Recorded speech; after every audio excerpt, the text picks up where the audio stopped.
Hi అండి, అందరికీ నమస్కారం. వెల్కమ్ టు అవర్ ఛానల్ అమృతం.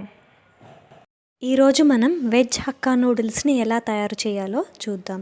ముందుగా బయట మార్కెట్లో మనకి హక్కా నూడిల్స్ అని ఉంటాయండి. అవి ఒక 200 గ్రామ్స్ కావాలి. ఇప్పుడు మనం వీటిని బాయిల్ చేసుకుందాము. దానికోసం ఒక స్టీల్ గిన్నెలో వాటర్ వేసుకుని కొద్దిగా సాల్ట్ వేసుకుని బాగా మరిగించాలి. వాటర్ కొంచెం మరిగిన తర్వాత అందులో ఒక స్పూన్ ఆయిల్ వేయాలి.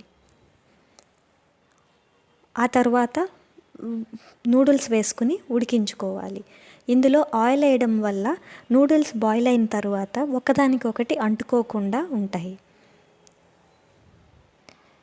మన నూడిల్స్ ఈ కన్సిస్టెన్సీకి వచ్చిన తర్వాత స్టవ్ ఆపేసుకుని అందులో వాటర్నంతా డ్రైన్ చేసి నూడిల్స్ని విడిగా పక్కన పెట్టుకోవాలి.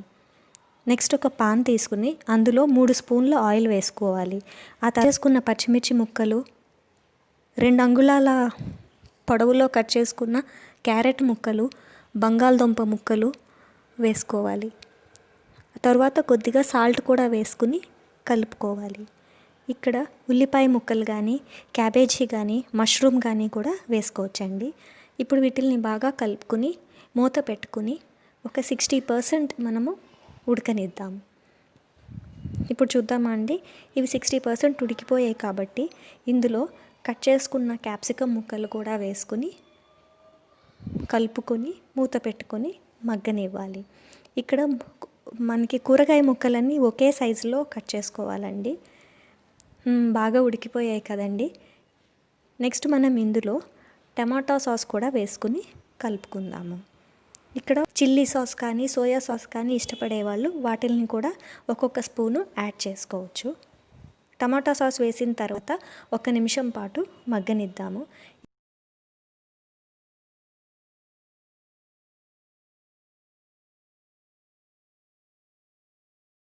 ఇప్పుడు అందులో ఉడికించుకున్నటువంటి నూడిల్స్ని వేసుకుని బాగా కలుపుకోవాలి.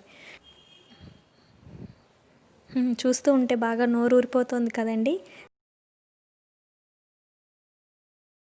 సర్వింగ్ ప్లేట్లోకి సర్వ్ చేసుకుందాం. చాలా యమ్మీగా ఉంది కదండి. నేనైతే వెంటనే టేస్ట్ చేస్తున్నాను. మీరు కూడా తప్పకుండా ట్రై చేసి టేస్ట్ చేయండి.